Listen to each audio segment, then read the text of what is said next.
Today on Capitol Hill, Asian American celebrities and lawmakers testified about this discrimination and violence against their community. New York Congresswoman Grace Meng gave a powerful testimony. Listen. We cannot turn a blind eye to people living in fear. I want to go back to something that Mr. Roy said earlier. Your president and your party and your colleagues can talk about issues with any other country that you want. But you don't have to do it by putting a bullseye on the back of Asian Americans across this country, on our grandparents, on our kids. This hearing was to address the hurt and pain of our community and to find solutions, and we will not let you take our voice away from us. Powerful testimony, as I say, from Congresswoman Grace Meng. And let me go back to Eva Pilgrim on this. Eva, you've spoken out among us and for us here to help kind of raise awareness. And for me, it's, you know, forgive the stupidity. The question is the country going backwards on this, on the ways Asian Americans are seen and treated, or did I just not know? I think it's one of those things where a lot of people really just didn't know. The subtle, nuanced racism that I think Asians experience, and culturally, you know, a lot of Asian cultures, and let's be clear, Asian encompasses like a lot of different kinds of people in a very large region of the country where their cultures are very different, but a good portion of those cultures have this sort of mindset, this immigrant mindset where you don't draw negative attention to yourself. You put your head down, you do a good job. If someone does something bad to you, just keep trying to move on and avoid the conflict. And I think that in some ways, because Asians as a group have not been incredibly loud and vocal about the experiences of, you know, racism and hate that we have seen previously, I think a lot of people just weren't aware. I mean, many of us can remember people making fun of Asian kids on the playground, either for slanty eyes. One of my earliest childhood memories is my sister beating up some boy on the playground because he made fun of me because I was speaking Korean and he didn't understand what I was saying. And I think a lot of us have that memory. And we have memories of these sort of stereotypes of Asians, but oftentimes those stereotypes of Asians are often seen as positive unless they're not. And the ones that aren't seen as positive aren't really given a lot of attention, right? Like, we think of Asian students as really smart. We don't talk a lot about how Asian women are hypersexualized or viewed as like the subject of fetishes and prostitution. We don't talk about that nearly as much, and you don't see Asians stomping and making a big scene about it. And I think what's happened in the last year is the crimes that we've seen against people in our community have been so fast and furious. And you heard the Congresswoman speaking. The fear that exists is real. And I think that's the thing about what happened in Atlanta. A lot of Asian people I've spoken to were waiting for that really horrible thing to happen. And I feel like they see that.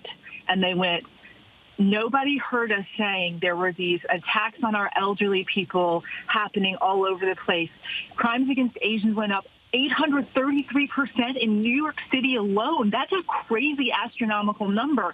And yet nothing was done. And now look at this. A mass shooting has happened, and they've targeted this very negative view of Asian women. And the shooter is a person who went to 3 Asian spas. He didn't choose other kinds of sex shops. He chose 3 Asian spas. Maybe it's not a hate crime, but I think it says something about his view of Asian women specifically, and I think it's very closely tied to how a lot of these people feel about those negative views of us are just pushed away. And they're tired, and they're scared, and I think that's why we're hearing people really speaking up right now. And Eva, I noticed you said maybe this wasn't a hate crime, and to some it may have sounded clear-cut yesterday when police said that the suspect says that these shootings were not racially motivated, blaming his sex addiction for his actions. But police haven't yet ruled out that this could be a hate crime. It all seems a bit more nuanced than it might appear on the surface. Can you just explain that a little bit? Well, I think, the thing that people have to remember about hate crimes is that they're often very difficult to prosecute. Georgia, as a state, has a very strong hate crime law, so there's a better possibility that we could potentially see a charge there and that charge prosecuted fully.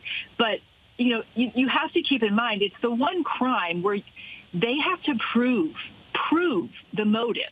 You don't have to prove the motive in any other crime, but in a hate crime, you have to prove that the suspect's motive was driven out of hate.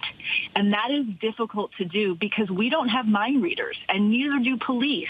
And so, while we can't at this moment say for sure that we know this is a hate crime, and police can't say that, and I know they're investigating that, I think we have to look at some of the systemic issues that shape the way that people maybe unknowingly think and relate to Asian people. This idea that we're constant foreigners,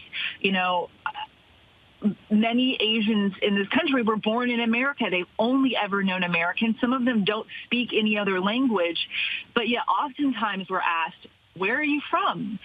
And when I tell them I'm from South Carolina, they're often like, no, where are you really from? No, I'm from South Carolina. And then you'll hear people ask you, oh, do you speak English? Of course I speak English. Like, it's almost insulting, but that's the view that people have when they see an Asian face, this immediate assumption that you're a foreigner. And I think in a lot of ways that devalues people. It makes them seem less than, less significant, less important, and easier for regular people to disconnect their emotions and their feelings and their sympathy towards those people that are experiencing these really awful crimes right now. All right, Eva Pilgrim, so much more we could cover on this topic, but we appreciate you taking the time to break it down for us. Thank you, guys. We sure do. Thanks, Eva. Hi, everyone. George Stephanopoulos here. Thanks for checking out the ABC News YouTube channel. If you'd like to get more videos, show highlights, and watch live event coverage, click on the right over here to subscribe to our channel. And don't forget to download the ABC News app for breaking news alerts. Thanks for watching.